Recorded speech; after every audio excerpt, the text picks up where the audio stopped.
What happens when the United States picks a fight it can't win? Imagine a scenario where the United States, confident in its economic might, decides to flex its muscles, imposing tariffs on its neighbor to the north, Canada. It's a move ostensibly aimed at addressing border security or drug trafficking concerns, but the underlying goal is clear: to pressure Canada into economic submission, to bend them to America's will. This isn't just about policy. It's an economic attack, a calculated maneuver to gain the upper hand. The initial blow lands hard.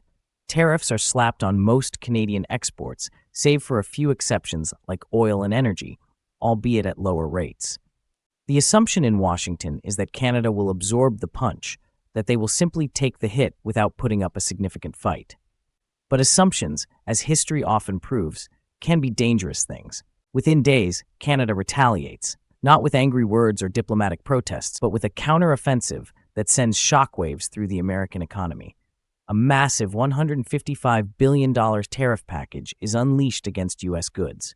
It's a bold move, a declaration that Canada will not be bullied, that it will not simply roll over and play dead. The Canadian response is immediate and strategically precise. The first wave, a $30 billion strike, targets key U.S. exports to Canada. Unlike the broad, sometimes unfocused nature of the U.S. tariffs, the Canadian countermeasures are laser-focused, designed to inflict maximum pain where it hurts the most. They target industries vital to the American economy, industries that hold political sway with the current administration. This isn't just about matching tariffs, it's about making a statement, sending a message that Canada understands the game and knows how to play it. But Canada doesn't stop there.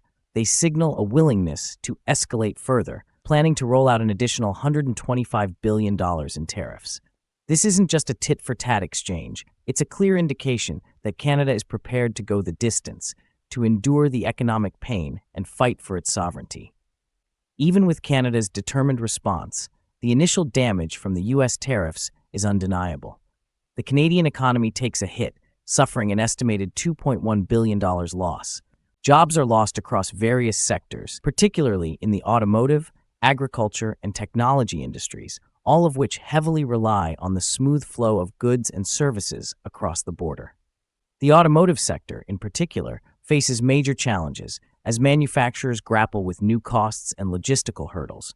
However, while Canada is absorbing the blows, it quickly becomes apparent that the United States is facing an even greater crisis. The retaliatory measures from Canada begin to cripple key sectors of the American economy, exposing the vulnerabilities in the intertwined nature of North American trade.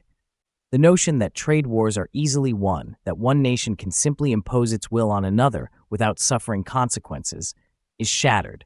Supply chains are disrupted, prices rise, and industries struggle to adapt. The U.S. is now experiencing the full weight of Canada's counterattack. It's not just about the cost of goods, it's about the disruption, the uncertainty, and the long-term impact on American competitiveness. Canada's response isn't just about tariffs, it's about a complete economic counteroffensive. They are striking at the heart of the American economy, aiming to inflict maximum pain and forcing the U.S. to reconsider its aggressive stance. The message is clear: Canada is not a pushover, and they will defend their interests further, even if it means taking a temporary economic hit. And then comes another blow, a national call to boycott travel to the United States. Canadian leaders urge their citizens to reconsider their vacation plans, to stay home and explore their own country instead. It's a powerful symbol of defiance, a way to directly impact the American economy by hitting its tourism and hospitality industries. The impact is immediate and profound. Flight Centre, Canada's largest travel agency, reports a surge in cancellations for U.S. destinations, with many travelers rebooking trips elsewhere. The biggest losses are felt in states like Florida, California, Nevada, New York, and Texas, the traditional favorites of Canadian tourists. In Florida alone, Canadians make up a significant portion of all foreign visitors, and their absence is keenly felt. The numbers paint a stark picture. Billions of dollars in lost revenue, hundreds of thousands of jobs at risk in the American tourism sector. Prime Minister Trudeau himself urges Canadians to choose Canada, to explore their own national parks and historical sites, reinforcing the message of economic patriotism.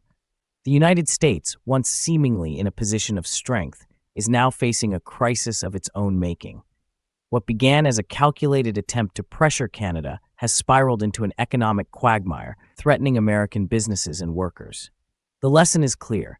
Economic warfare is a dangerous game, and the consequences can be far-reaching and unpredictable. A study by the Brookings Institution estimates that over 400,000 American jobs could be lost due to Canada's retaliatory actions. Industries heavily reliant on exports to Canada, such as automotive, agriculture, and alcohol production, are reeling from the impact. Manufacturers are struggling with increased costs for raw materials, production slowdowns, and disrupted supply chains. Consumers are also feeling the pinch as prices for imported goods rise. What was intended to be an easy victory, a way to exert American dominance, has become a costly and embarrassing failure. The United States finds itself in a situation it never anticipated, grappling with the unintended consequences of its own aggressive policies. Meanwhile, Canada is not only weathering the storm, but also laying the groundwork for long-term economic resilience. They are diversifying their trade relationships, strengthening their domestic industries, and sending a clear message to the world. Canada will not be bullied, and they are prepared to stand up for their interests. The outcome of this economic showdown is far from certain, but one thing is clear. Canada has demonstrated that it is not a nation to be trifled with. They have shown that economic warfare is a two-way street, and that even a seemingly smaller nation can inflict significant damage on a larger, more powerful adversary. The mounting economic damage caused by Canada's retaliation might just force a rethink in Washington. The political pressure is mounting, as Republican leaders in key states, facing backlash from their constituents, demand a change in course. If the tariffs continue to backfire, the administration may be forced to reconsider its stance or risk further economic and political fallout. The story of the U.S.-Canada trade dispute is a cautionary tale, a reminder that in the modern world, economic power is not absolute. It's a complex web of interconnectedness where even the smallest players can have a significant impact. And it's a story that is still unfolding, with the potential to reshape the economic and political landscape of North America for years to come.